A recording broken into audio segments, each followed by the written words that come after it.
Mukama waffe yeebazibwe. Amen. Twebaza Katonda nate olw'akawungezi ka leero. Amina. Nga programu eri Surveying the Word of God. Amen. Yesterday twaweereddwa nnyo omukisa ababadde ku mpewo. Kyenva nsaba wenna ali eyo notification wejja ku simu yo accept it and then tuyigire wamu mu linnya lya Mukama waffe Yesu. Amen. Amannya Ligoreth Lwabuholo nga ndi wamu n'omutume Amos Lwabuholo nga tugenda batuusaako programu yaffe eya Bible study eyitibwa Surveying the Word of God. Amen. Amen. Sons of Thunder International tulina Facebook page yaffe. Nkusaba muganda wange awuliriza yitayoko olikinge osharinge you comment and invite other people. Amen. Then tulina YouTube channel yaffe eri manyaga Sons of Thunder still yitayo osubscribinge kuliko obubaka bungi nnyo yita mu bubaka obwo era ojja kuweebwa nnyo omukisa. Haleluya. Amina. Katufune essaala yaffe eggulawo nga bwe tutandika programu yaffe. Kabaka w'abakabaka tukwebazizza olw'akawungezi ka leero Mukama. Tukwebaza olw'ekisa kyo, tukwebaza olw'obukuumi. Bonna be watutte mu masinzizo n'obazza kabaka w'abakabaka mirembe tukwebaza. Era tukwebaza olwa ensi yaffe Uganda olw'okubanga walifutinzeemuko lockdown amasinzizo ne gaba nga gagguddwa. Ekitiibwa n'ettendo tubikuwa kabaka w'abakabaka. Era kati nga tugenda okuyiga twaniriza omwoyo omutukuvu atuule mu masekati gaffe atulungamye. Omuweereza Apostle Amos amukozese ng'ekibya Mukama okudelivaringa ebyo by'otadde ku mutima gwe. Tukwebaza kuba oli mukulu, tukwebaza kuba oli mulungi. Ekitiibwa n'ettendo tubikuwa mu linnya lya Mukama waffe Yesu. Amen. Amen. Mukama waffe yeebazibwe. Amina. Twebaza Katonda olw'olunaku lwa leero ng'ennaku z'omwezi 27 Ogw'omwenda 2020 nga ffenna nze naawe ampuliriza tuli bagenyi mu lunaku luno. Amen. Tusigazaayo essaawa ntono lugwewo era terujja kuddamu kulabika. Amen. Va ku kintu nga mu lunaku oli mugenyi ate bwe luyita luba luyise. Mukama yeebazibwe. Amen. Amannya n'eddoboozi baba bagambye platform gitegedde. Twebaza Mukama olw'okubanga atuwadde omukisa okubanga twogerako naawe. Ffe baani aboogera naawe era tetuyinza kitwalira awo. Tubeebaza mwenna abatega omukutu abasharinga nemusindika nemugiteeka ku like watch party nemukola buli kisoboka kyonna okulaba nti programu egenda mu maaso. Buli muntu yenna ali ku mukutu sijja kumenya mannya naye tubassamu ekitiibwa. Mukama batuweera omukisa. Naye akensuso munzikirize neebaze muganda waffe omuweereza munnaffe Jonathan, brother Jonathan ali Uganda. Oyo yakola buli fly yonna gye mulaba ya designinga buli kimu kyonna. Tumwebaza era twebaza Katonda amukozesa lwakuba muyinza kulowooza oba byakolera ssente naye ye awagira buweereza bwa Katonda. Ekyo ekitundutundu ky'omubiri gwa Katonda Katonda kye yamuwa okukozesa kimu ku byo. So naawe ayagala flyers tujja kuwa enamba ye, tujja kuwa buli kimu kyonna oyogere naye agenda kukolera flyer yonna gy'oyagala so long as biba bitambulira mu development and growth nga tebikontana na nzikiriza za Katonda. Mukama waffe yeebazibwe. Abali China, abali Uganda, abali Ghana, abali America, abali England, abali Dubai n'abalala wenna muli ne mu South Africa tubeebaza okubanga muteze omukutu guno. Waliwo omuganda waffe ali akasi kali awo kali mu Chris, brother Chris Sechilize kasi kali awo kalimu abantu 12,000 kalina sente takatono yitirayo olabe waliyo ebirungi byokka era nze namugambye booking ticket anti akasi kali visa free. Mukama yeebazibwe. You get visa on the interest. Amen. Yesterday twayogedde ku bigambo the beginning of sin and the penalties or the doom of sin. Mukama yeebazibwe. Entandiko y'ekibi na enkomerero y'ekibi oba embonereza y'ekibi engeri gy'okubonereza mukama waffe yeebazibwe. Amen. Leero tugenda kwogera dead in sin, dead to sin. Bwe tunaaba tufunye akadde akamala tujja kwogera ne collection rewards of salvation. Amen. Dead in sin, dead to sin, ne collection reward of salvation. Mukama waffe yeebazibwe. Amen. Okufa mu kibi n'okufa ku kibi. Princess Mabuza, God bless you. Thanks for joining in. Our today topic will be dead in sin, dead to sin. If we are given chance, because we want to give you room for asking questions, then we will continue with collection rewards of salvation. Amen. Praise be the Lord Jesus. When you hear dead in sin, that means this person we are talking about, because it's not a wild animal, it's not a domestic animal. When you hear of the word sin, it's within man. Amen. And when we talk of man, it represents a female and a male human beings. Praise be the Lord Jesus. Amen. So when you hear dead in sin, it means this fellow or this person is entangled or is involved or is immersed with sin. He's doing things contradicting the will of God. Praise be the Lord Jesus. Or he has missed his target, because sin is missing the target. God put a target, and that was in Garden of Eden, that you shouldn't eat on this tree. The moment you eat on this tree, surely you will die. That was the consequence, the penalty. Praise be the Lord Jesus. Amen. So man missed the target, as the devil missed the target when he was still in heaven. Amen. Praise be the Lord Jesus. Amen. Dead in sin. Now, when we talk of dead in sin, there are three parts in human beings. We want to check them.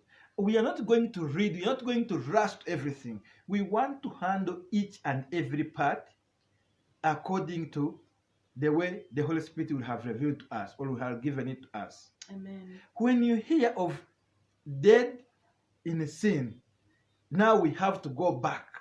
Remember, the sin started from heaven. Yes. Then whoever started it was thrown down with his group to earth, and it became a problem to a human being or human race. Amen. Whereby it came Adam and Eve. Praise be the Lord Jesus. Amen. Then now we are seeing Eve got a problem. Praise be the Lord Jesus. I want to show you something. What happened to Adam? There is something that Adam missed. There is something that Eve missed. We want to check in the Bible. Amen. Go with Genesis. I'm sorry, I will use most of English language, because we have got some people who are not getting Luganda. Praise be the Lord Jesus. Amen. We want to see if we start from chapter 2, verse 18. Amen. Genesis chapter 2, verse 18 says, "And the Lord God said, It is not good that man should be alone. I'll make him a helper comparable First, to him." stop there. Let us go to Genesis chapter 1, starting from 26. There is something that Adam missed, and this is the very thing that we are missing as well. But if today we hearken to it, Rogers, China, brother, God bless you for tuning in. Edith, thank you for tuning in. Oh my God. I thank God for each and everyone who has tuned in, who is watching. I know it's not like you don't have what to do, but you have said to give this time to God. We always give tithes, 1 out of 10, 10th. But we sometimes fail to give tithes in terms of time. So thank you for giving this time to God. I know it's going to do us well. I'm seeing even Sister Martha, China, is also. There is a friend of mine called Joyce. She's also watching. We thank God for this. Okay, read for me First Genesis chapter 1 verse 26 onwards. My brother, my sister who is watching, there is this other thing that I will use as keyword for today that Adam missed. I'm telling you, when you hear in the suburb you are in, when you hear in the location you're in, Pastor Charles Mitiana, Pastor Charles, God bless you for giving us this time. Amen. When you hear that enemy has come into your town, is in your village, the next thing to do is safeguard your house. Amen. Safeguard your territory, to be watchful and alert, to get whatever weapon you are used of, and be watchful. You close your people inside. If need be, you go out, or you keep next to the door. Amen. But there is something that Adam failed to do, and this is the result of what happened after his failure. Read for us.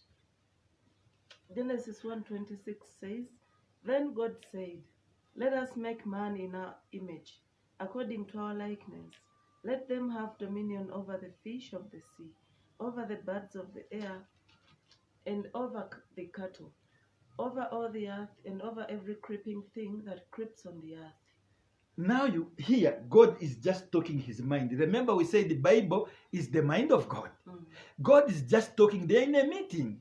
Amen. They are busy making proposals. They are busy making their plans. Like the way a man can go out, make a plan from architecture, they go to the council, they approve it. Now they come lay down this structure to make it physical, to make the plan rise up and it becomes physical, tangible. Amen. Amen. So God was still speaking. You can just go ahead and read, because there is something I want to pick from there. 27. So God created man in his own image. In the image of God he created him. Male and female he created them. Then God blessed them, and God said to them, Be fruitful and multiply. Fill the earth and subdue it. Have dominion over the fish of the sea, over the birds of the air, and over every living thing that moves on the earth. 29. And God said, See, I have given you every herb that yields seed, which is on the face of all the earth, and every tree whose fruit yields seed. To you it shall be for food. Amen. Amen. 30. Also to every beast of the earth, to every bird of the air, and to everything that creeps on the earth, in which there is life, I have given every green herb for food, and it was so. Then God saw everything that he had made, and indeed it was very good. So the evening and the morning were the sixth day. Praise be the Lord Jesus. Amen. Whatever you've had, God is just making a plan. They are still in a meeting. However much he's talked, whatever he talked, he gave the powers and authority to this other man. But Amen. He had not yet made him. He had not yet created him. Amen. Praise be the Lord Jesus. Amen. Hallelujah. Amen. So in each and every aspect, in each and everything that we are doing, we have to lay the strategies first.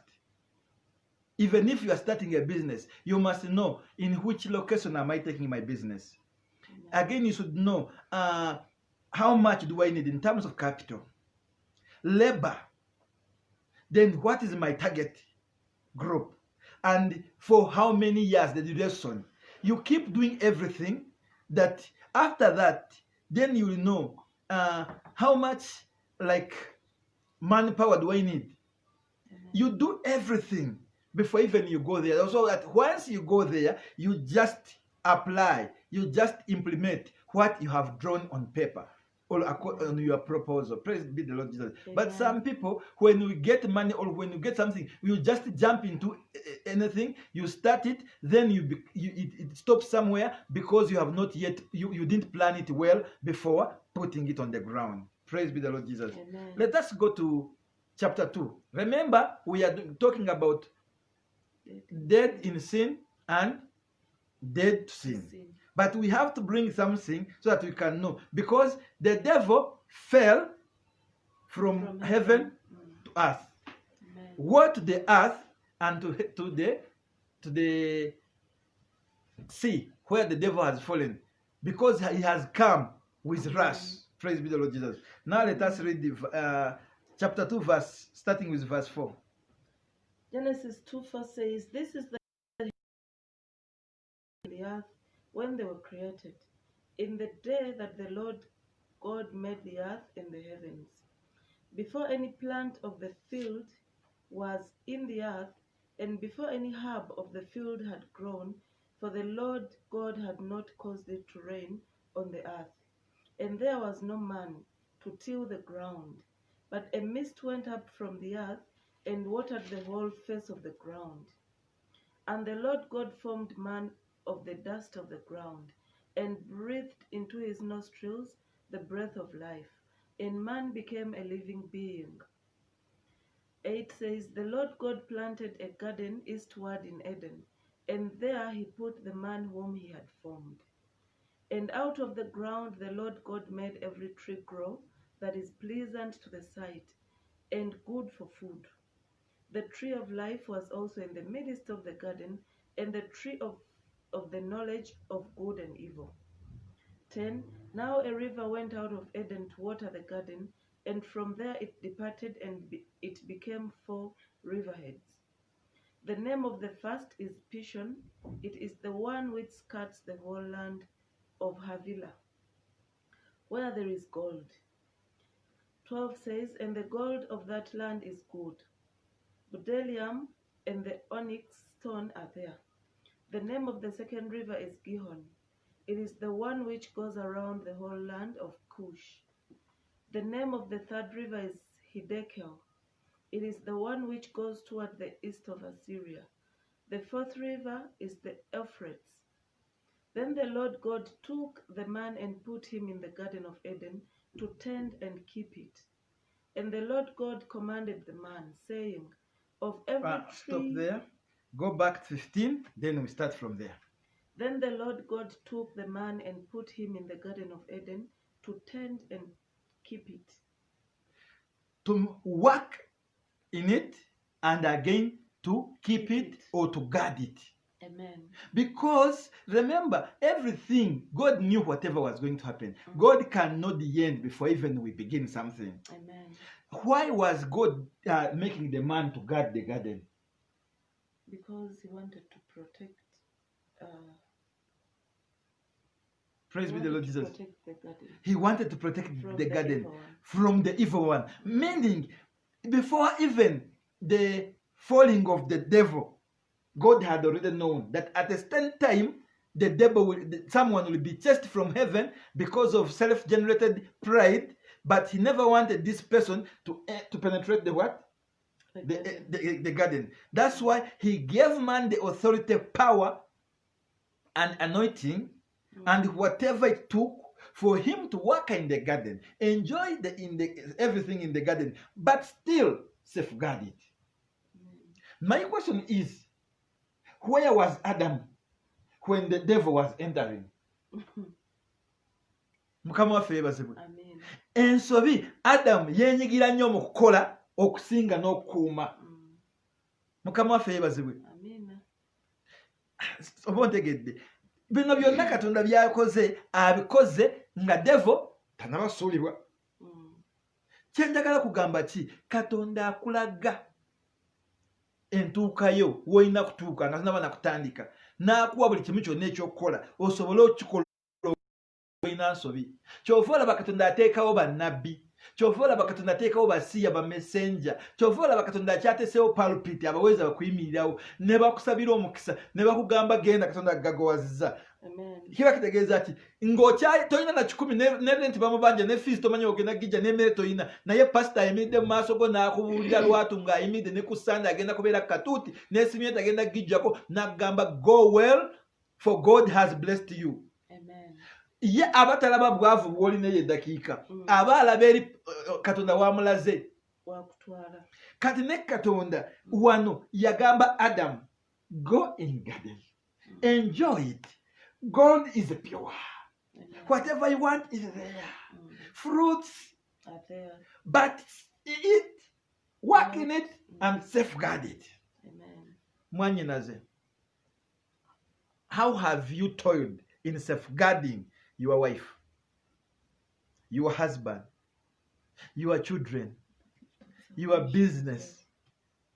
Above all, the gift of salvation. because that gift comes from God. Once you lose it, you may not get chance of getting it again. Amen. Praise be the Lord Jesus. Amen. So you've known that Adam missed a target. Yeah. That was the first sin. My brothers, where was Adam when the cunning, when that the serpent was entering the garden? Amen. He placed it in east, meaning there was west, there was south, there was north, there was central. Meaning, according to me, it was a standing part of the entire world. He got a standing place. He placed it. It's like carrying something and putting there. But remember, he was putting something new. Amen. He put everything that a man would desire. And he told them even the names of them, including the gold that we always want. Amen. Then he told him, safeguard the treasure that I have given you.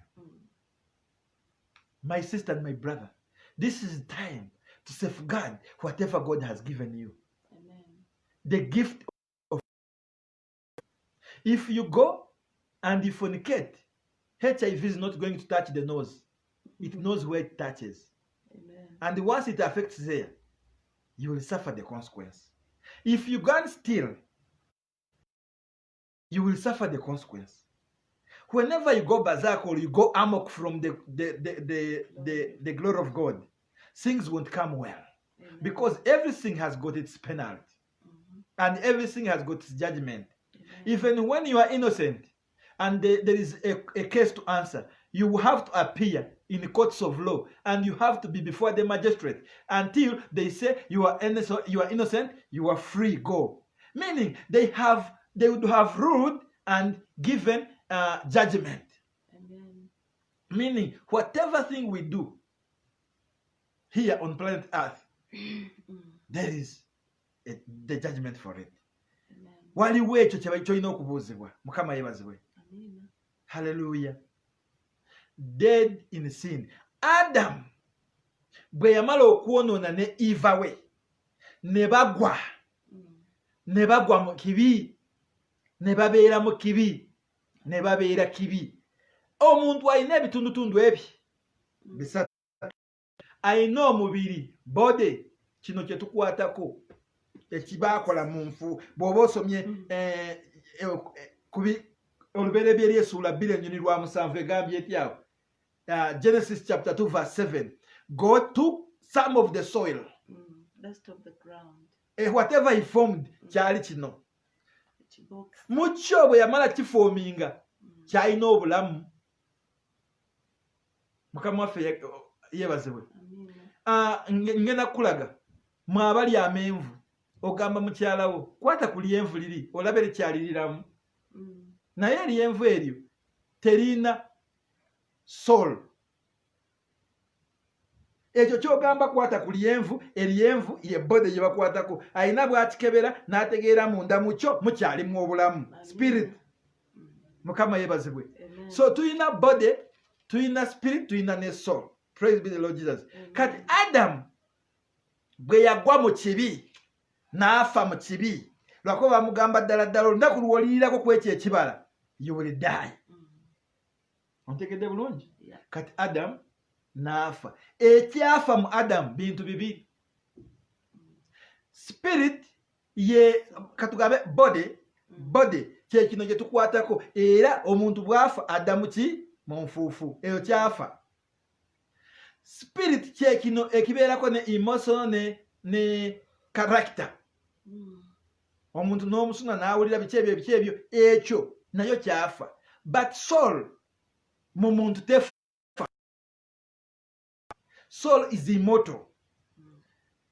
Esigala yonna mulwako basabusa omuntu mu nnyindo n'afuna obulamu. Ekyo ekifuula obulamu tekifa. Mukama waffe yeebazibwe. Ekyo tekifa.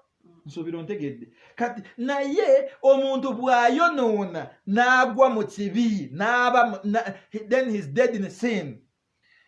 Soul eyo yo eba handicapped. Eba takyasobola kwerwanako olw'ensonga omuntu afunye obwagazi n'ayagala ekyo ekimusingira, bw'ayagala ekyo ekimusingira ekiddako. So omuntu alina ebitundu bibiri byalina okubeeramu. Ekisooka akyasobola kubeera mu nsi y'omubiri oba akyasobola kubeera mu nsi y'omwoyo. Kati Adamu yanyumirwa ebyo bye baamugamba n'adda mu nsi y'omubiri ye soul, ne kibanga kyo kifuuse kripo, kifuuse kirema, kifuuse ki ng'ati akiremesezza. Ekiri mu bwe tubikula ngendera mu Baruumi 8:12 owulire kye Mukama waffe yeebazibwe. Ekyo nti bw'okkiriza mwoyo n'afuga omubiri, kati gwe oba oli mu spiritual realm, oba otambulira mu mwoyo era oli mwana wa Katonda. Naye buli lw'olemesa omwoyo okufuga omubiri, ekitegeeza omubiri gwe gufuga omwoyo, kati omwoyo ne guba munafu. Sigamba tegusobola kukola, but Katonda yatuwa will. Wayina kwesalirawo ky'okola. Nsomera 8:12 tuwulire. Romans 8:12 says, "Therefore, brethren, we are debtors, not to the flesh, to live according to the flesh. Genda maaso. For if you live according to the flesh, you will die. But if by the Spirit you put to death the deeds of the body, you will live. For as many as are led by the Spirit of God, these are sons of God." Praise be the Lord Jesus. Pastor Charles yagambye ekyo ogw'omukka ogw'obulamu yagwagala nnyo.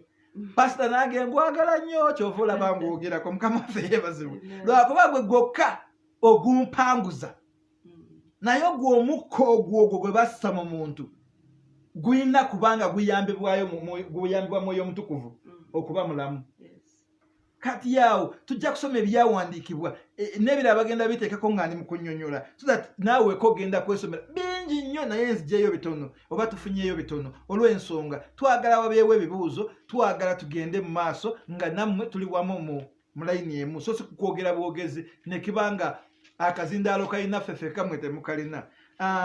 Ephesians 2:1 egamba etya? Tuli kufa mu kibi, kufa mu kibi, dead in sin.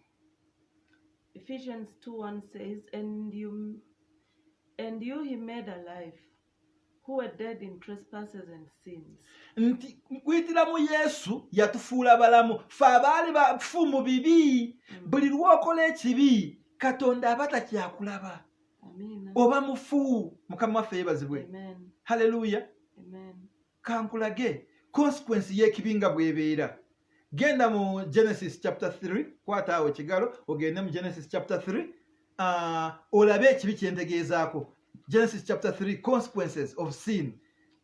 Genda mu lunyiriri lw'omunaana.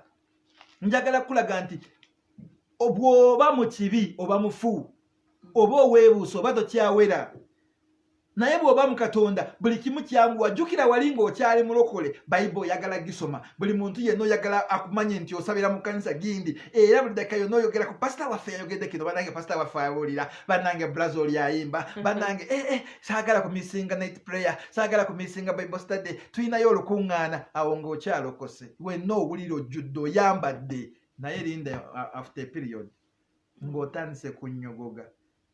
Pastor Charles bw'akubira Mityana tulina olukuŋŋaana nga leero essimu eno bwe naagikwata ajja kutegeera wendi, kangireko eyita ajja kulowooza ndi mu kuvuga, n'ogireka n'eyita, manya nti otandise kunnyogoga ebigere. Era omusawo ajja ng'akebera ng'agamba abeewammwe nti nno omulwadde ono tali bulungi, era mbadde ngamba mwandifunye emmotoka emutwala, kireme kuba expensive ng'akonedde wano.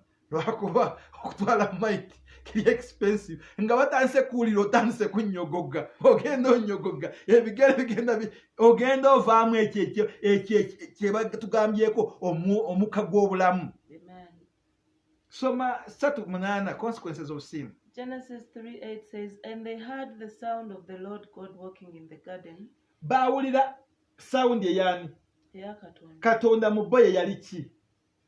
Oyo yali ajja gwe bayita Katonda. Baali bamulaba batya? Baali bamuyita batya?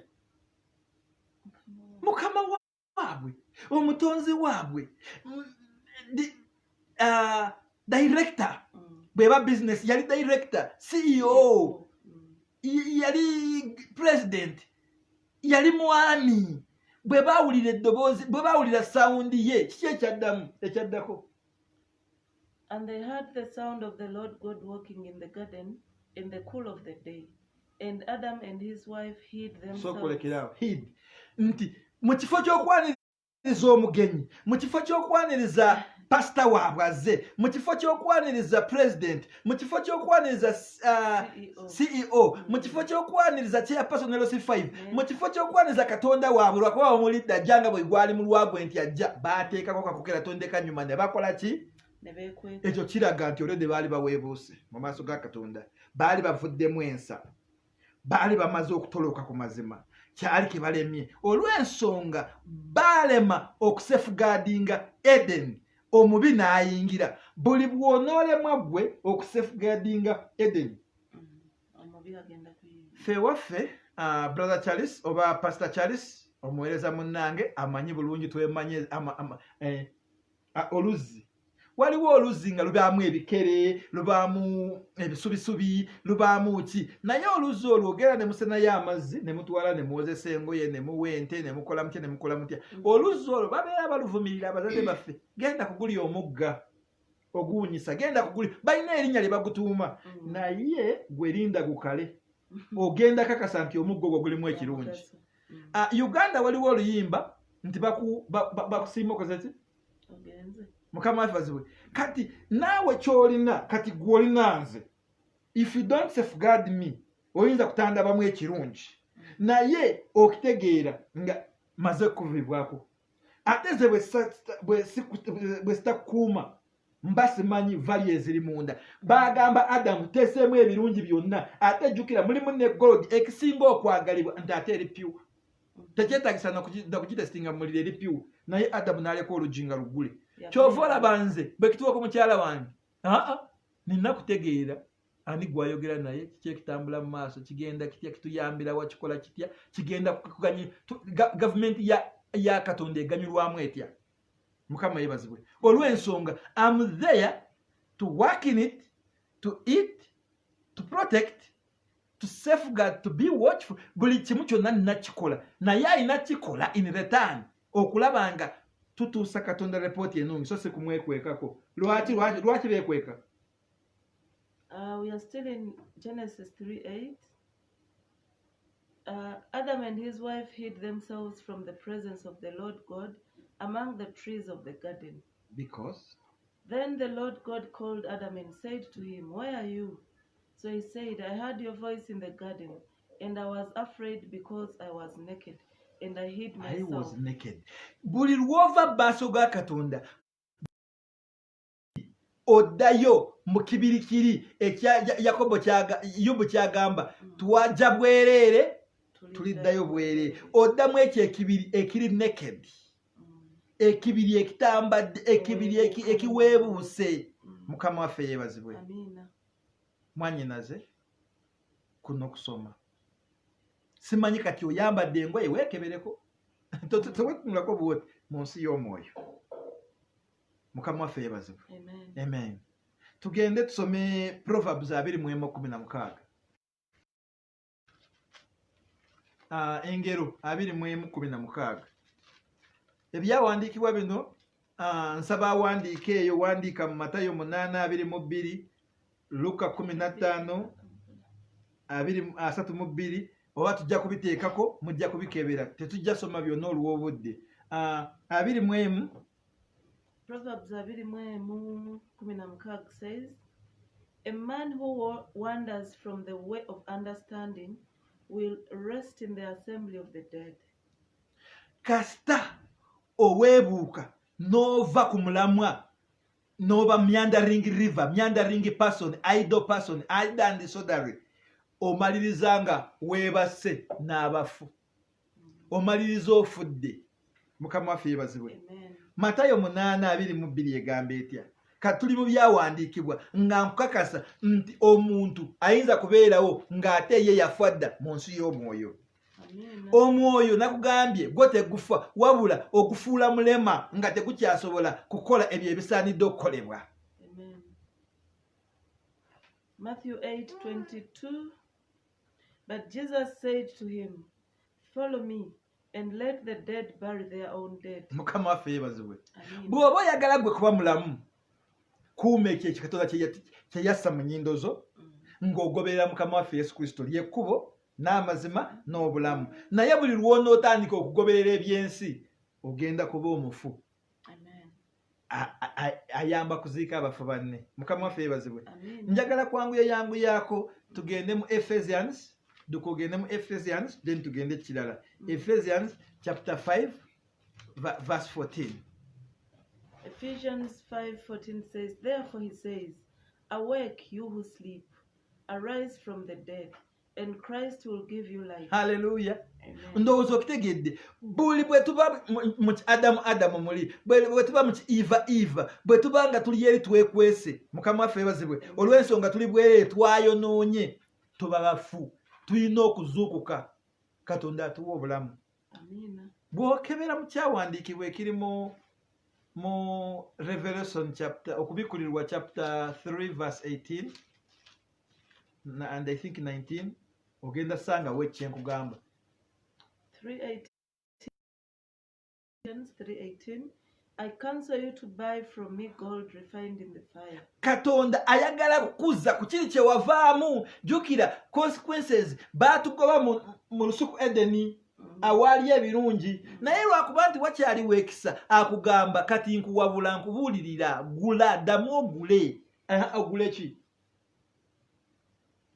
I counsel you to buy from me gold refined in the fire, that you may be rich, and white garments, that you may be clothed, And cover. that the shame of your nakedness may not be revealed, with eye salve, that you may see. Mukama yeebazibwe. Amen.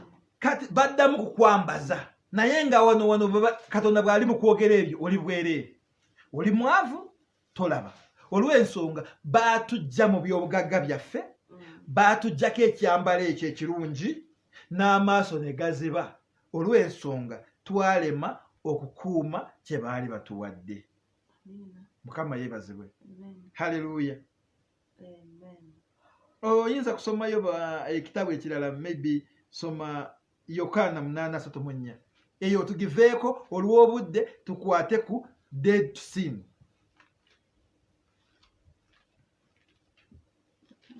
Yokaana 8:34. John 8:34 says, Jesus answered them, "Most assuredly I say to you, whoever commits sin is a slave of sin." Ndowooza okiwulira. Oba musibe oba muddu wa kibi. Mukama waffe yeebazibwe. Leka tutereeze amakubo gaffe.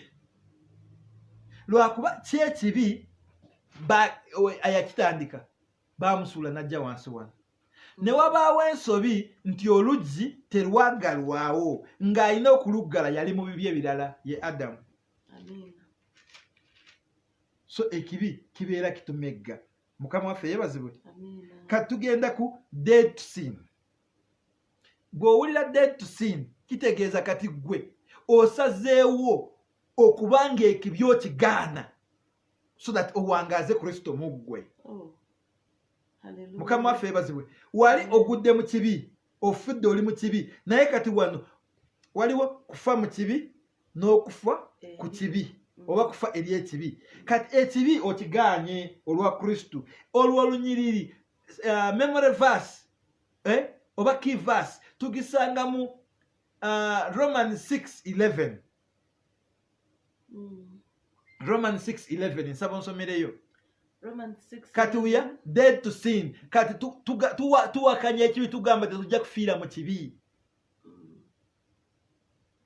Romans 6:11 says, "Likewise you also reckon yourselves to be dead indeed to sin, but alive to God in Christ Jesus our Lord." Okayita otya kulafuubana? Kulafuubana. Olafuubana okulaba nti ofa ku kibi osobole okuwangaalira mu Kristo. Mukama waffe yeebazibwe. Kati tuddeyo mpola ku 6 tutandike olusooka. Romans 6:1 says, "What shall we say then? Twogere ki kati? Shall we continue in sin that grace may abound? Tweyongere mu kibi. Certainly not. ekyo tekijja kusoboka. How shall we who die to sin live any longer in it? Bwe tuba twafa ku kibi kati ate tuyinza kuddamu tutya okukibeeramu. Mukama waffe yeebazibwe. Amen. Mukama waffe yeebazibwe. Omuntu ayinza kugamba twafa tutya ku kibi. Adam yayonoona n'agwa mu kibi. Then Jesus came and became like he substituted us. You understand my point? He gave his life. He died for our sins. He died in sins so that for us so that we can die to sin. Amen. Praise be the Lord Jesus. Amen. Let us read. Continue reading. Okay. 3 says, Romans 6:3. Or do you know not that as many of us as were baptized into Christ Jesus were baptized into his death? Kati mwe abatanabatizibwa naye yo nsonga y'amaanyi. Buli bw'obatizibwa oba oyingidde mu ndagaano ey'okufa kwa Kristo. Baptism kigambo kiva mu Latin eyo. Kigambo ki baptizo. Kirimu ebigambo bibiri. Babut kwe kunnyika ekintu ne kibulirayo. Babut kwe kunnyika ekintu ne kibulirayo mu liquid. Kati zo is okukinyululayo. So jukira Yesu baamuziika n'abulirayo era n'avaayo. Kati naffe akabonero ak'okulaga nti twafa ne Yesu kwe kubatizibwa. Bwe bakunyika mu mazzi, amazzi gali agakulukuta ebibyo ne bigenda. Bw'ovaayo ovaayo mu ngeri mpya ya Kristo Mukama waffe Yesu. Haleluya. Amina. Tugende mu Galatiya essula 2:2 tulabe. Galatians chapter 2 verse 20. Mukama akuwa omukisa akyaliwo atugoberera lwakuba obudde okyabuteeseewo era n'edda tokyakkiriza egende naye kyemmanyi Katonda agenda kukolamu obulungi. Tuli mu surveying the word of God. Abantu waliwo omukyala yali prime minister, yali muntu wa byansimbi, yali mu kigaali kye ng'asoma Bible. Naye Philip ne bamugamba weeyunge ku mukyala olwo mubuuze byasoma abitegeera. Yamugamba kimu n'abitegeera ntya nga taliwo. Awo yabimbuulirira. Philip n'amusomesa. Bwe yamusomesa bwe baatuuka ku mazzi omukyala oli omuntu n'amugamba ate kati kiki ekinemesa okubatizibwa? Mukama waffe yeebazibwe lwakuba yali ategedde. Naffe kati kyetwaga leka tutegeere ekigambo wonna Amos 8:11 wejjira nga ffe tuli equipped with ekigambo kya Katonda. Amos tawangaala lwa mmere yokka wabula n'olw'ekigambo kyaki kya Mukama. Ate bwe tumanya amazima naggo gatufuula baddembe. Galatians 2:20 says, I have been crucified with Christ. It is no longer I who live, but Christ lives in me. And the life which I now live in the flesh, I live by faith in the Son of God, who loved me and gave himself for me. Mukama waffe yeebazibwe. Nze obulamu bwe ndimu tebukyali bwange wabula mu Kristo mwendi. Oyo ayeewaayo n'awaayo obulamu bwe olw'okununula nze. Mukama waffe yeebazibwe. Amina. 5:24 Galatians. Tuli kati mu ekyo okwezuula tulina kufa ku kibi. Ate kino kitegeeza nti kati oli mu kugaana ekibi. You are in the process of refusing, of denying, of stopping, of closing, of safeguarding. Galatians 5:24. And those who are in Christ have crucified the flesh with its passions and desires. If we live in the Spirit, let us also walk in the Spirit. Let us not become conceited, provoking one another, envying one another. Mukama yeebazibwe. Amina. Twajjukira the 7 dangerous sins muzijjukira. So bwe tuba tusazeewo okufa ku kibi tutambulire mu mwoyo. Mukama waffe yeebazibwe. Haleluya. Ebyawandiikibwa bingi nja kusaba ojja kubiwandiika naye kati ssaawa zino mbadde nsaba tunoonyeeko bye tuwandiise engeri 7 omuntu z'asobola okuwangulamu ekibi. 7 ways of overcoming esooka. Mukama yeebazibwe. engeri gy'osobola kuwangulamu ekibi otegedde kiyingidde. Bagamba Kayini tewakirabye nti ekibi kibadde kiri ku luggi lwo, lwaki okikkiriza n'okiggulirawo ne kiyingira? Oyo Kayini ye yaggulawo buguzi ne kiyingira. Mukama yeebazibwe. Naye kyagenda okumuyingira nga yategedde dda ekibi yakiraba. Katonda amugamba ekibi tewakirabye kiri ku luggi lwo, lwaki wakirese ne kiyingira? Eva bwe baali bamugamba okulya ekibala basooka n'okubyogerako n'alyoka n'akirya. Ensobi tugigwamu nga tugimanyi, sinagigwamu tugikola nga tugimanyi. There is difference between okugwamu n'okukola. Oyinza kugwa mu bazigu, oyinza kugwa mu nazaalawo. Fa mulimu abalina kalice endala bw'olaba nazaalawo banga alabye oba ki eyo naye ne kalice eri asaagala kwokanya kalice z'abantu. Oli bw'alaba nazaalawo kansooke nkusese omukyalawo omuwaana nnyo omwagala. I'm not despising the culture but I'm trying to show you. Omwagala nnyo omuyita queen omuyita beki. Bw'olaba maama we aya kati eyo I think is a stand fear. It goes beyond respect. Mulimu abalala yeekweka ne mu nsiko nazaalawo amale kuyitawo. Oyo yanzaalira ekirungi. Buli dakiika mba njagala mulabe mwebaze. Because I cannot appreciate enough. Naye kale kyabweziti. Ekisooka how to overcome a sin is as I overcame. Engeri Yesu gye yakiwangula naawe nange bwe tulina okiwangula. There is no shortcut. Amen. Yakiwangula atya? Yasooka n'agamba if you want to be my true disciples then yourself carry the cross and follow me. Naye ffe tetwagala tuli greedy. Omubiri guno gwagala bw'oba okyali awo n'owulira endongo n'ogamba naye wadde tuzina mu kanisa naye endongo erina bw'ekolamu era eya frige mu kasino wawa ambiyanse erina bw'ekikuba yo wamma ebitaala ebyo. Kitegeeza tone dening simanyi bwe nkijjayo oyinza kijjayo ti okwegaana wekka n'ogamba omubiri gwange ngufiriza kino ne kiri. Bw'oba okyali awo erina mukyalawo Katonda gwe yakuwa bw'oba oyisa mu mmotoka nga bwoti ogenda kulaba n'otandika amaaso bwoti ogenda kumaliriza otomedde n'emmotoka y'abantu olw'ensonga nti ogaanye ate mu kusitula omusalaba nagwo olemererwa okufollowinga Yesu n'olemererwa. But as I overcame it. Kiri mu Revelation chapter 3 verse 21.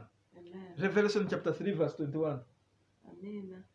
Revelation 3:21 says, to him who overcomes I'll grant to sit with me on my throne, as I also overcame and sat down with my Father on his throne.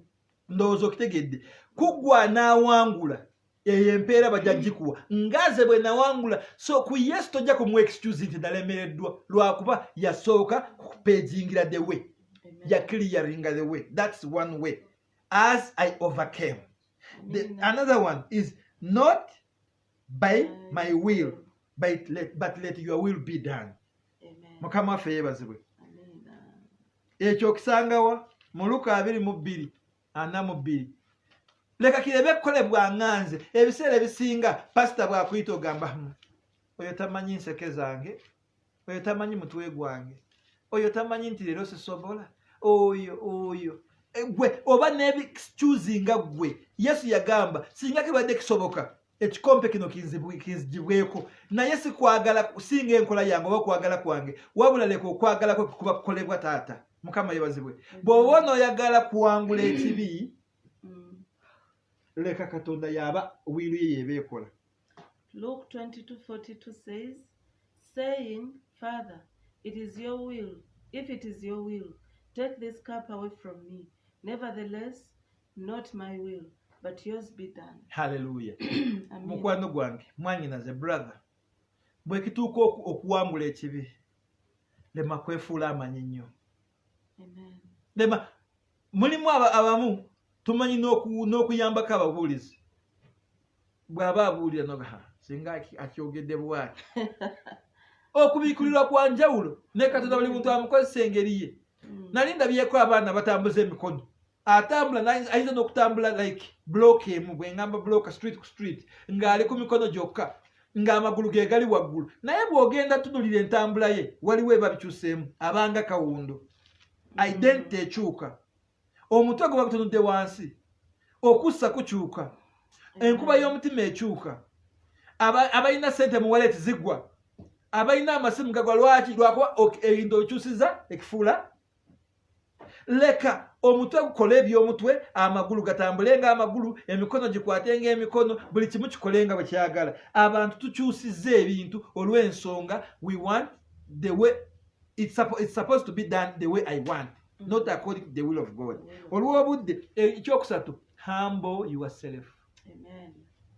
weze wansi humility bwe mukiyita record yourself as worthless nga atalimu kantu nga Yesu bwe yali yeze wansi yalina amaanyi agalemesa abamubamba yalina amaanyi agalemesa abamukwata yalina amaanyi agakola buli kimu kyonna naye yakkakkana Yesu yenameemusa mu kitiibwa yongerako ko Katonda akantu ako kagaziyeeko okusinga awo enkukomeza like okubeera humble buli bw'okkakkana oba ggwe n'ovaawo n'oba nga atalabika Yesu akulwanira era when you come out in extraordinary glory.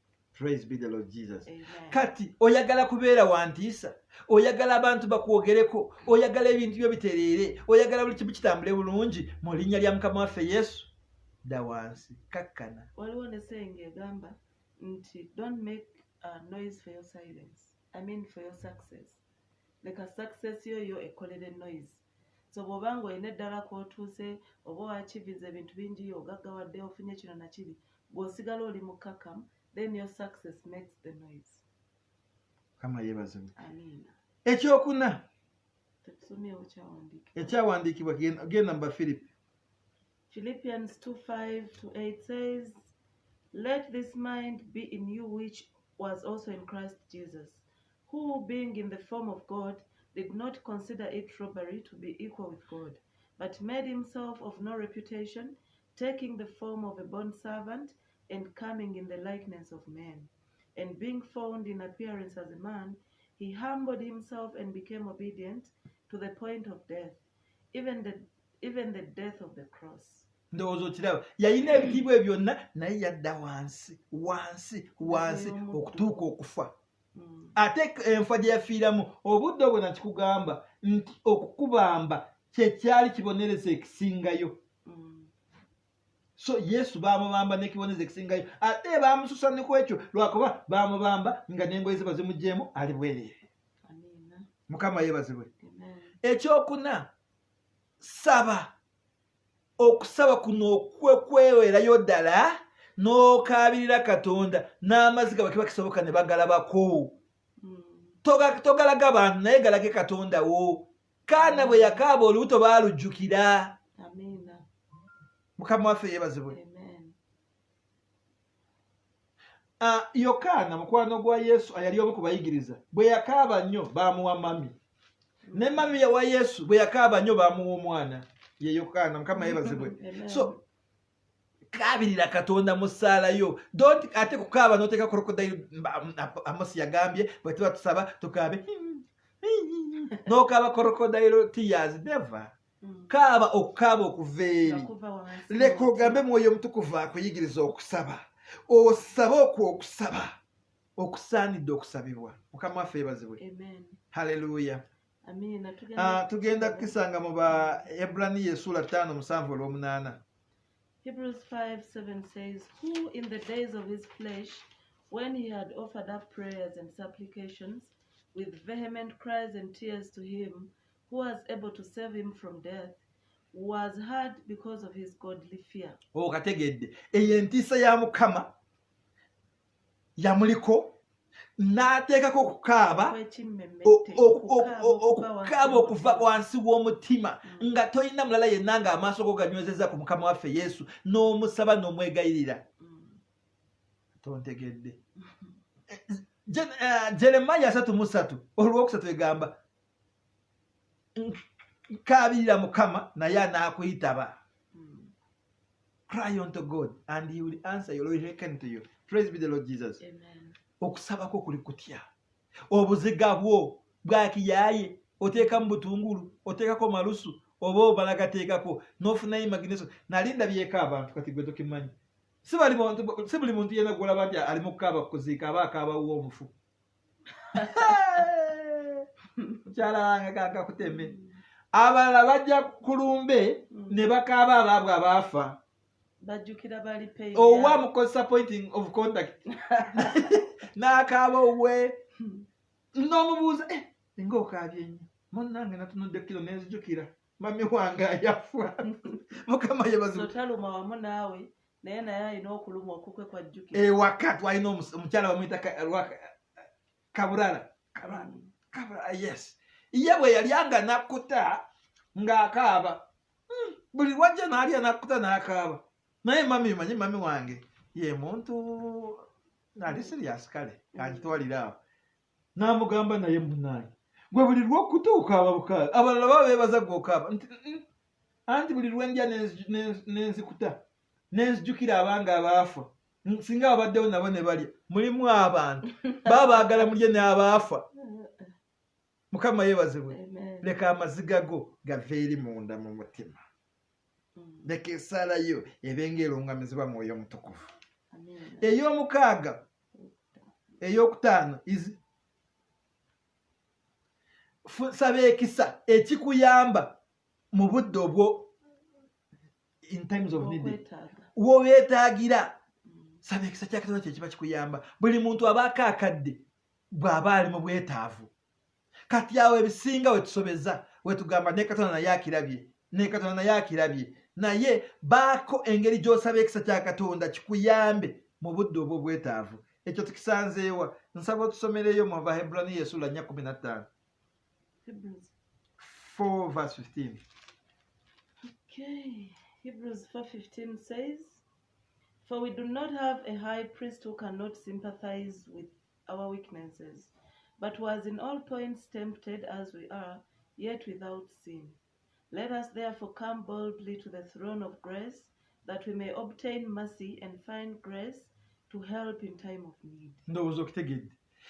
Yesu asooka kunyonyola byeyayitamu nga naawe obiyitamu kati gwe kyoli mu kuyitamu kyonna mu luzungu bakiyita history kyalikokko kankuddiremu gwe oba ogamba obufumbo nga bukaluba waaliwo yakyogera ekigambo si kipya tolina vocabulary gy'oleese no new word ebyo bye bayigiriza abaana new word awa teri new word kyagala ki just go on the throne of God, you obtain mercy enakuyamba in times of need. Mukama yebazibwe.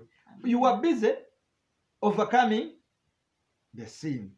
Amen. Olwo mukaaga lugambye luti waliwo ne Yokaana 15:26 naye I think obudde bugenze. Olwo mukaaga gambye using the word as a weapon. Ekigambo kya Katonda onookikozesa otya nga Bayibuli wagaana gigula naye Yesu yagamba abayigirizibwa be kati atalina kitala atunde kyalina wano kyateseeko agule ekitala kye kigambo kya Katonda gwe bw'oba tokirina onookikozesa otya Bayibuli wagaana gigula bwe wagigula eko n'enfuufu bw'ogibikula ogisomanga novo onoonyamu ebikusanyusa byokka ebitakusanyusa story tozifaako tokimanyi nazo zirina ngeri zikuyambamu. Use the word of God as a weapon. Devil Yesu bamaze kumubatiza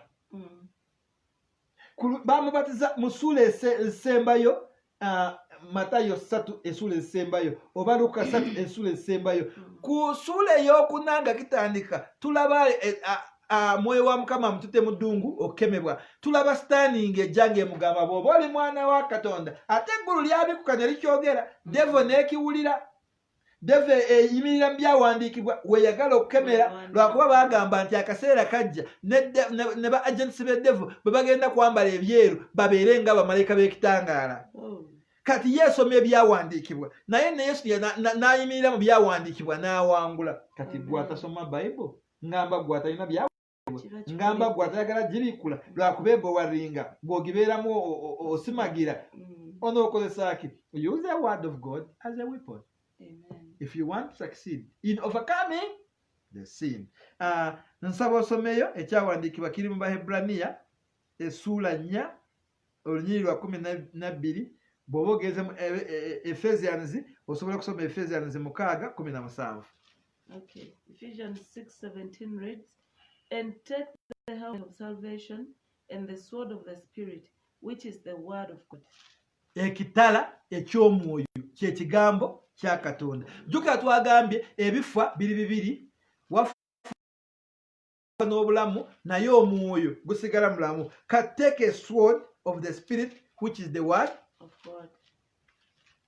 Mukama waffe yeebazibwe. And Hebrews 4:12 says, Yeah, "For the word of God is a living and powerful and sharper than any two-edged sword, piercing even to the division of soul and spirit, and of joints and marrow, and is a discerner of the thoughts and intents of the heart."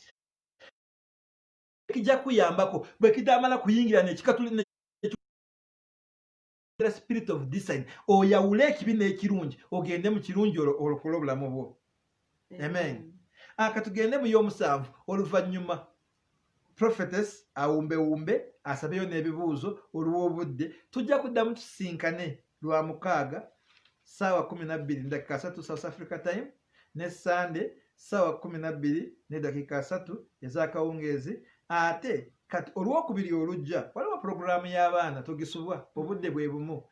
Olwokuna waliwo buuza musumbawo obudde bwe bumu tokisubwa. Olina ekibuuzo olina ekyakaana kyonna buuza musumbawo. Tujja kuba tudde wano mubuuze ebibuuzo Mwoyo Mutukuvu atuyambeko tubiddemu. Ekyo ekinaaba kiganyaawo tujja kugenda tukidonjerezeeko tujje ne answer. Tetwagala tukuwa ekigambo lwakuba tetwagala tuveeyo nga tewali bibuuzo. Nedda, tetwagala kwekumako omuliro nga tulaba. Praise be the Lord Jesus. Waliwo ekirala ekigambo eky'omusanvu kino ffenna kye tutya era nakisembezaayo lwakakodyo. Njagala gwaba akyogera. Suffer in the flesh and cease from sin. Bw'oba onooyagala kuwangula ekibi, ensi yasooka kukyawa Yesu nawe eri kukyawa. Ensi yasooka kukyawa Yesu, yamukuba emiggo, yamufumita amafumu, yamuwandulira amalusu, yamugamba tomanya ensi yagamba bw'oba olina amaanyi wejje ku musalaba. Mukama waffe yeebazibwe. Kati gwe omubiri gw'obotta, omubiri gaana bye gusaba, the world will offer you fornication, robbery, what stealing, fighting, everything, rumor-mongering, backbiting, cheating, whatever, name them, but die to sin. Omubiri guleke gulumu enjala, guleke kukwatibwa ennyonto, naye ng'omanyi gwe ky'oliikiriza muli. Osomye Peter esooka. 1 Peter 4:1-2 says, "Therefore, since Christ suffered for us in the flesh, arm yourselves also with the same mind. For he who has suffered in the flesh has ceased from sin, that he no longer should live the rest of his time in the flesh for the lusts of men, but for the will of God." Ndowooza okitegeedde. Yesu yabonaabona mu mubiri olw'ebibi byaffe. Kati naffe ffekka tulina okukyeteekamu ne tukitegeera nti olw'ebibi byaffe, olw'okugaana eby'okutuyingira tulina obigaana ne tubisindiikiriza ne bituvaako. Ekyo kyagambye, then yourself, carry your cross and follow me. Wumbe osabe ebibuuzo. Genda mu Baruumi 8 otandikire ku 8 otuuke ku lw'11 nga tomaliriza. Mukama akuwa omukisa. Kati nze ninze ebibuuzo. Romans 8:8. Romans 8:8. Romans 8:8 said, "So then, those who are in the flesh cannot please God.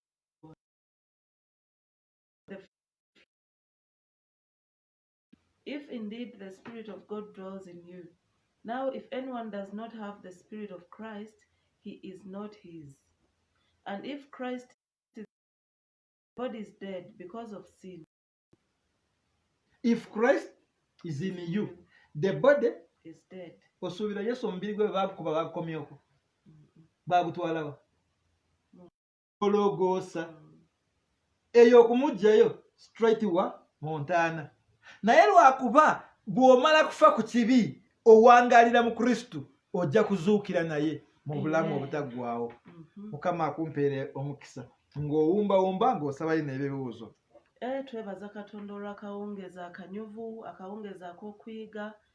Twebaza abo bonna abavyuwinze ababadde awamu naffe nga mwatandise era nga temunnaseeseetukawo. Mukama abatuweere nnyo omukisa. Okuyiga kubadde kw'amaanyi. Dead to sin. Is it dead in sin? Dead to sin, and then the correction of twogedde ku dead in sin, dead to sin, and the 7 ways of overcoming sin. Yes, byonna tubitaddewo awo. Points zonna mbadde nze outlininga wamu n'ebyawandiikibwa. Bw'abadde teyatandise naffe osobola okuddayo n'obiyitamu. Okuyiga kw'amaanyi nnyo nnyo, obulamu bwaffe tebusigadde kye kimu. Haleluya. So saawa zino ziba za bibuuzo. Bw'oba olina ekibuuzo osobola oteekawo awo ku mukutu. Omusumba ajja kuba akiddamu nga bwe tuwumbawumba. Naye olunaku lubadde lunyuvu, olunaku lubadde lulungi. Twebaza Katonda olw'omwoyo omutukuvu aluŋŋamye. Bino nga tolina mwoyo wa Mukama, tolina ngeri nga obijjamu okutegeera. Haleluya. Amen. So twagala bibuuzo, naye nga ntuusa okusima kwange eri Apostle. Weebale nnyo okusomesa and keep it up. Tusaba Katonda ayongere okukukozesa eri abo bonna ababadde balaba naffe. Roger tonnaseeseetukako, Martha Mugerwa, oli Balongo Ezra, mutabani wange. Mukama akuwe nnyo nnyo nnyini ddala omukisa. Mebo Kitiibwa naye nkulabyeko. Jonathan, our top fans, mwe musinga. Mukama abatuweere nnyo nnyo nnyini ddala omukisa. Era mweyongere okwaniriza bannammwe, mba inviting, share, like and comment. Mukama alina waatutwala. Amen. Haleluya. Tulinze ebibuuzo. Tetunnalabayo ekibuuzo kyonna kijja. Roger agambye atya? Roger agambye it has been kawa bannange. Thanks for teaching us about sin. We really appreciate your time and research you've done to give us such a good summary. Era nywamu olw'ekyo. Mukama tumudize ekitiibwa ku lw'Apostle waffe. Yeebale kumukozesa era tusaba Katonda ayongere nnyo nnyini ddala okukozesa. Roger asinzidde China nga gyawuliririza era ali omu ku ffe. Tubeera naye mu evening glories zaffe. So Mukama abaweere ddala omukisa. Amen. Amiina.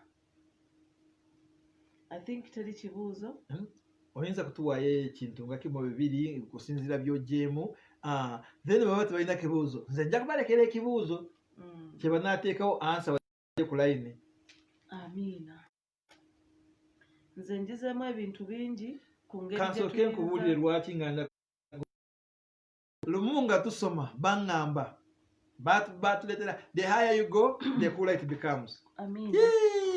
Buli lunaku lwonna kyajjanga the higher you go the cooler it becomes. Ne bukya lumu ne batugamba mulinayo ekibuuzo ne tusirika. Omusomesa n'agamba nze kambabuuze. What do you understand when they say the higher you go the cooler it becomes? Tomanyi. Nakakana ne ku mmeeza waggulu.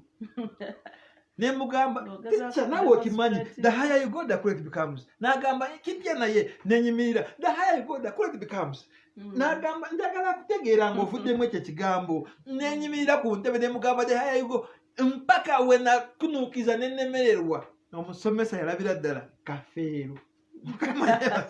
Hallelujah. So it's not about the higher you go the cooler it becomes.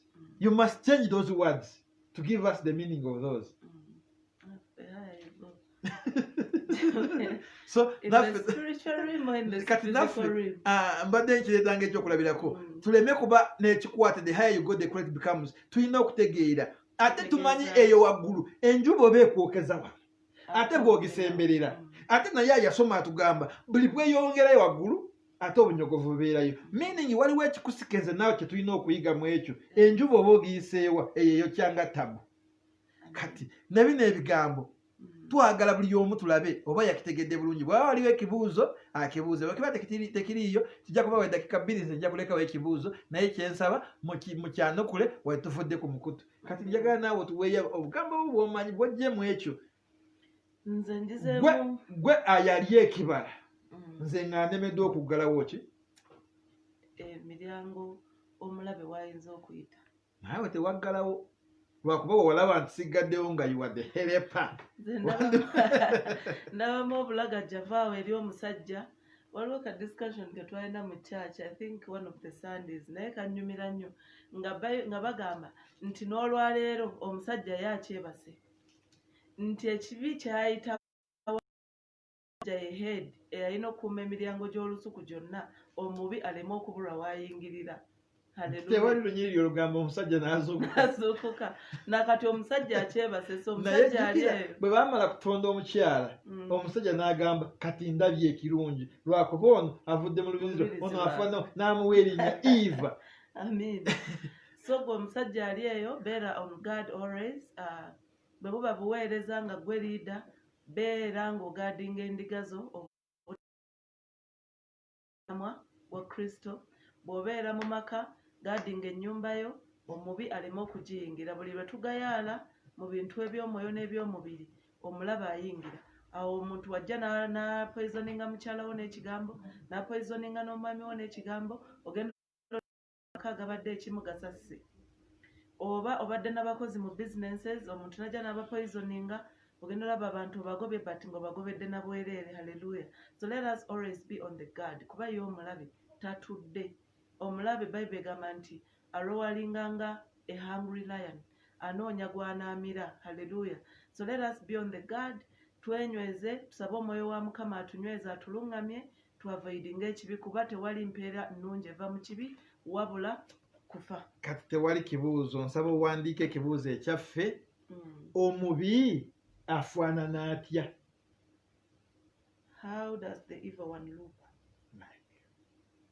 Kiwedde bannanga abampuliriza ye omubi oba the devil oba Satan oba Lucifer oba kiyite bw'oyagala afaanana atya? Mukama akumpeera omukisa ng'okyanukula tusaba omuweereza waffe ojja kiteekako awo ku mukutu wadde tuvuddeko tulitandikira awo